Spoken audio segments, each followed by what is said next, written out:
he was holding back himself and the intimate relationship and the marriage because he was still hanging on to deep pain and embarrassment and shame from a past hurt that really he had no clue how to process when he was 13, 12, 11, 10.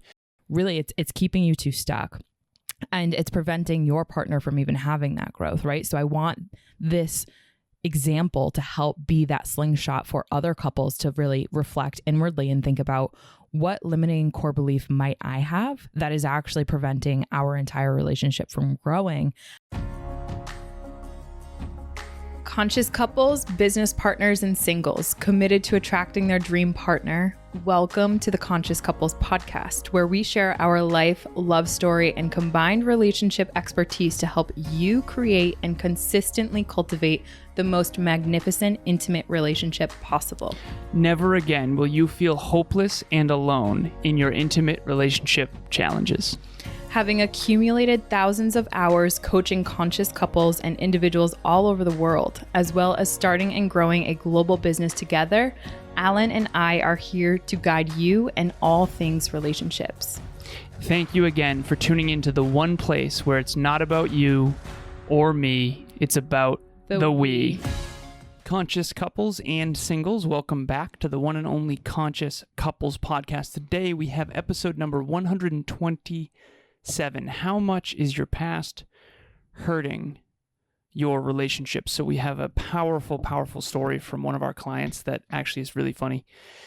And before we jump into this episode, as always, thank you so much to Next Level Podcast Solutions for producing this show and so many others: personal growth, mental health, self-improvement, all the good things. Thank you, thank you, thank you. Sweetheart, as always, ladies first. What is your intention for today's episode? My intention for today's episode is to look at our past as a slingshot. A lot of the times our past ends up holding our relationships back, and I want us to pop open the lid of the conversation that can slingshot us forward in our relationship rather than backwards. So this is going to be a really quick one. I have a coaching call in 17 minutes. So we're going to come at you a little fast and furious. If our energy is intense and rushed, that is why. But we show up. We show up. And I am definitely overwhelmed with the amount that I'm doing right now. So forgive me for that.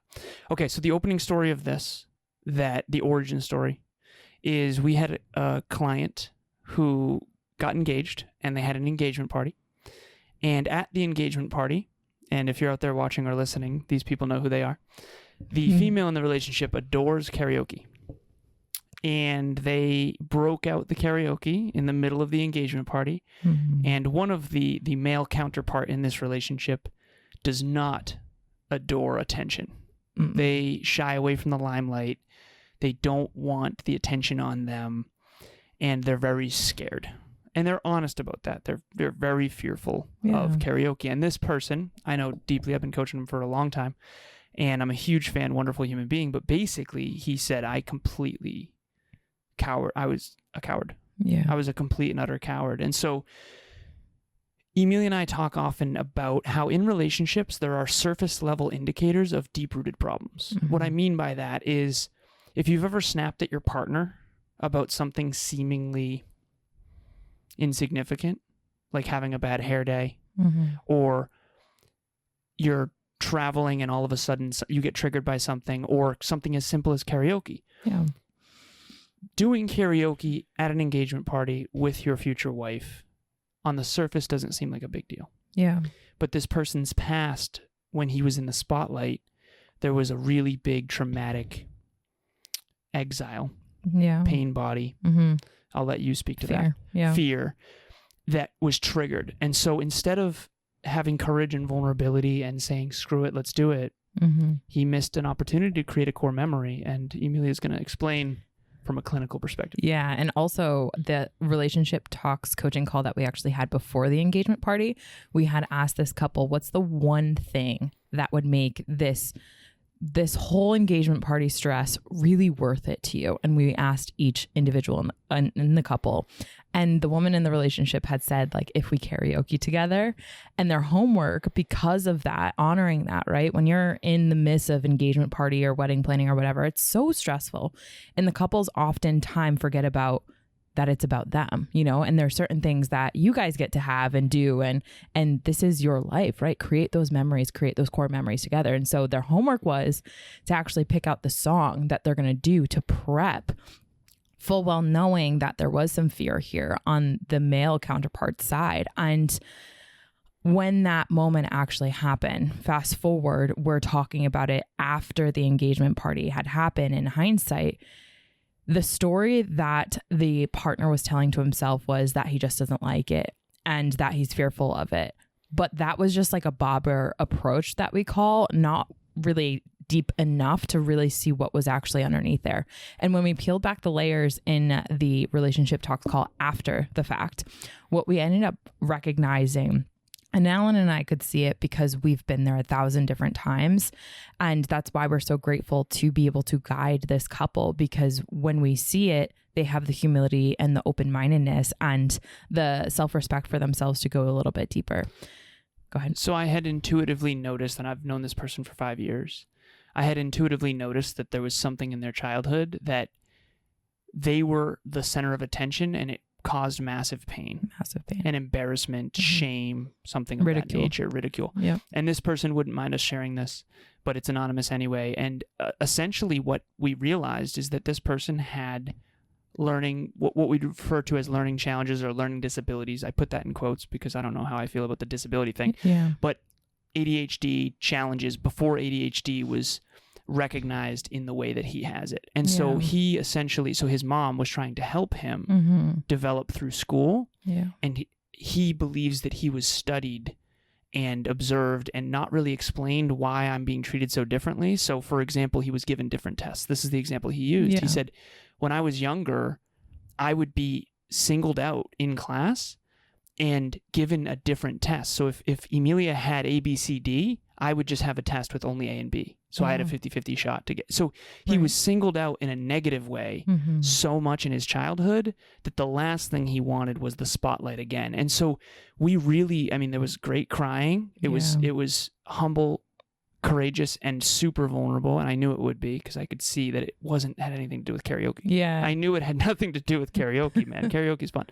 But that's the thing, is he was holding back himself and the intimate relationship and the marriage because he was still hanging on to deep pain and embarrassment and shame from a past hurt that really he had no clue how to process when he was 13, 12, 11, 10 years old. And so that's what we're doing a lot. And so for everyone out there watching or listening, again, short episode, what triggers you now that's affecting your relationship that might actually be something deeper from your past that you can try to look at? When you make the unconscious and subconscious conscious, now you can work on it. Whereas before, the story he told himself, to your point, was, I just don't like karaoke. That's not true. Yeah. It is. When did you decide that? and the truth is, you don't like the spotlight. Okay, well, why? Yeah. Well, when I'm in the spotlight, I'm uncomfortable. Okay, why? And so if you go down to the layers beneath this iceberg, you realize that it had nothing to do with what you thought. And so one more thing too, the purpose of an intimate relationship from the conscious couple's perspective is growth. If this female in the relationship adores karaoke, and that's what's going to make the whole engagement party the most meaningful. And if I had a nickel for every time I heard a woman who wanted something magical to happen and the man be like, no, like a dancing in front of people, guys just sitting in the corner, well, you know, so women out there, you're going to resonate a lot with that. If your man doesn't have the courage to go and be playful with you in those things that light you up, you're going to have to do that with your girlfriends, and that's something you can't share with your partner. So at the end of the day, from the conscious couple's perspective, the goal of an intimate relationship is growth. And this, had the female not really had the courage to say, this is really what I want to do at the engagement party, and had the male in the relationship not had the courage and vulnerability to be honest with their cowardice, and then accept that and then work on it, there would be no growth. And so the point of a relationship is growth, and it's supposed to trigger these things. And in my relationship with you, sweetheart, it triggers certain things that I realize that's so irrational. Yeah. Where did that come from? And then we explore it together, and 2 weeks later, I figure it out. So our call with Alan and Emilia was just incredibly valuable. it was really cool to see that in just one session we were able to go so deep and to cover so many topics, and without going too much into the troubles, without getting depressive or negative or anything like that. And it was just amazing to see that at the end of the call we were able to hop off the call with way more resources and way better equipped to build trust and to resolve our conflicts more effectively in the future than we were to begin with. So we got a lot of value from it, and way more than we were both expecting. Not because we had low expectations, but because they really over-delivered. Yeah, and it was really just great to be able to chat with someone and just connect with another couple that's really interested in, growth and becoming better people and becoming better partners. So it was just really fun to actually be able to connect with someone that's really invested in each other and the relationship and everything. Yeah, they felt like really good friends that happened to be very wise. Exactly. So thank you guys, really appreciate it. Yes, thank you. Again, I'm so proud of this couple because in that coaching call that we had, Love, we actually unearthed one core belief that he had about himself that was still running so pervasive in his unconscious. And that core belief wasn't unlovable, it was defective. And really that tied back to all of those memories that he had where he wasn't able to be effective or smart enough in that setting. And we went into like a deep dive into how unfortunate that was because of the fact that there was a stigma and ADHD at that time. When you try to learn and you have ADHD, because of that neurodivergence, you inherently feel ineffective and the label gets put on you that you have a learning disability. So you literally feel defective or disabled. Right? So with that being said, now what's wonderful about what we had unearthed from my perspective is, yes, of course, growth, but growth in the direction that's really pointed towards a really limiting belief in this individual, because it's not just one thing that slips into when he goes and takes a test or when he's in a setting that really challenges his intellectual capabilities, but it starts to seep out into this feeling of defectiveness. It starts to seep out into other areas. And who would have thought that karaoke would be something that would be tied to that? And that's what I think is really wonderful about this conversation, because hopefully, like I said, to our intention of this episode, whatever happened in your past really solidified a really core limiting belief. And that is likely holding you and your relationship, the core memories that you want to create with you, your wife, your husband, your family. Really, it's keeping you too stuck. And it's preventing your partner from even having that growth, right? So I want this example to help be that slingshot for other couples to really reflect inwardly and think about, what limiting core belief might I have that is actually preventing our entire relationship from growing and having those really wonderful core memories together? So I followed up with this person, and because I coach them individually as well. Mm-hmm. And he's like, I needed a good cry. I feel like $1,000,000. I'm so fulfilled now. He was like, I've had like the best week ever. Aww. And he feels centered again. He feels wholehearted again. He feels liberated. Good. And it's not just karaoke. Think about what else that's holding him back from, right? We put ourselves in this little box of, well, I don't want to do anything where I'm in the spotlight. Okay, well, there goes dancing. There goes karaoke. There goes a bunch of things. Celebrating achievements. There goes sporting events, celebrating a win after a sporting event. There goes taking credit for what you've earned. There goes all these things. Team celebration. Yeah, exactly. And so it's not just about the bowl. It's not just about your hair. It's not just about whatever that thing is. It's not just about karaoke. It's always deeper. And so what I've started doing with my clients a lot is, what does this mean? So if I do karaoke, then blank. If I do blank, then blank. And then eventually you go deeper and deeper and deeper. And eventually it's, okay, then I'm defective, or then I'm unworthy, or then I'm unlovable, or whatever it is. And so underneath it all, it always comes down to that. And that's for a coaching session, not necessarily for a podcast episode. Yeah, the seven arrow layered technique. In conclusion, what I would say for this episode in particular, number one, it's really great to hear that feedback comes full circle for that client. He's on cloud 9 this week. I imagine so, because when you really unlock a limiting belief and you transform it into an empowering one, it starts to, like I said, all those areas that it seeped into in your individual life, it starts to really unlock those too. Yeah. So you feel like a whole new human. Exactly. The liberation feeling is such a great way to put it. The other point that I wanted to put in here in closing for relationships is what happens when you're the partner. So in this case, it was the female noticing that she wanted this core memory, but she noticed that her partner was avoiding it like the plague. What happens when you're that partner that knows that your partner has a limiting core belief, or maybe you just know that they're not willing to go dance in the rain with you, or they're not willing to go do karaoke with you?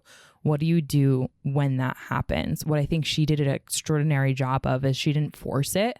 She instead got really curious and was right there with him in relationship talks, coaching call, just comforting him, loving on him, and really learning about this core belief that he had that was really limiting, so that she knows to never go near poking that or acting in accordance with the past people that made him feel defective. Right. And I thought that that was so important when it comes to when you're on the other end of this, because so many of us have limiting beliefs.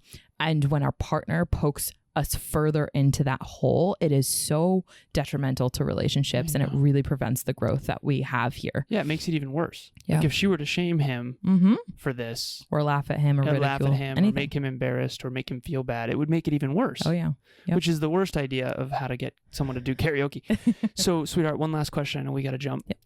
My question for you is, how do you know? So, rationalization. I don't like karaoke, quote unquote. That's not me saying that. I'm just saying that as an example. How do you know when it's actually something that's true versus something that's rooted in deep pain? Honestly, from my perspective, there's always a feeling affiliated with the rationalization. And if you were to ask an objective third party, so this partner, for example, you would ask their perspective and say, is this something that you're noticing an emotional response from me? And then the justification is coming after, or are you noticing that the justification is right there in defense? And likely what you'll say, if you do happen to have the luxury of having someone that's right next to you who can observe you, they'll notice that there's usually an emotional protector right up in front defending essentially you. But if you don't, so it's a defensiveness. It is. It's always, it always shows up as some degree of a defensiveness. But here's the thing. Not a lot of people are as self-aware or self-in tune to be able to recognize that that's happening. And that's why having a coach or a therapist or someone that's in your corner who can process through what's happening can notice that, because their trained eye can pick up on it. So for example, if it was true self, highest self, it was, I don't really care for karaoke. Yeah. But if it isn't, it's like, oh, no, I don't like karaoke. Like, karaoke is stupid. Yeah. Karaoke is so stupid. That's a defensive There's an energy. Overreaction. Yeah. Yeah, that's hard to describe, but there's an overreaction. Yeah. Right? It's an over-emotional over or under. Yeah, okay, awesome. Or under. Yeah. That's a whole nother episode. Okay, we do have to go because I have a coaching call in 3 minutes. Thank you all so much. We really appreciate it. Relationship Talks coaching, as you can see, is so important to unlayer beneath your iceberg and figure out where you're holding your partner back, where you're holding yourself back, where you're holding the relationship back. And your family. And we all are. Let's be honest, we all are. The question is to what extent, right? So let's unlock you. Relationship Talks coaching. Book a free session in the link in the show notes. In addition to that, we have a link to our next Relationship Talks event. It will be July 18th, the 37th, How to Prevent Devices from Destroying Your Relationship. Do not let your device get in the way of your love. And that's what we're going to get into in this Relationship Talks coaching call, or event rather. And we would love to see you there. If you've ever bid for your partner's attention when they were glued to their screen or to their device or whatever it is and not gotten love or received it, they chose the device over you, was the story you told yourself, you're going to love that event because it's going to change the game for you. Okay, we got to go. So thank you all, as always, for listening. And as always, it's not about you or me. It's about the we. We'll talk to you next time. Bye, everyone. Thanks for joining us for another episode of the Conscious Couples podcast. We love connecting with the Conscious Couples community, so please make sure you follow us on Instagram. I am at Evolve with Emilia, and Alan is a Lazaros 88. Also, if you or your partner resonated with this episode, leave us a review at the link in the show notes, and please share this with someone you love and care about. Until next time, remember, it's not about you or me. It's about the we.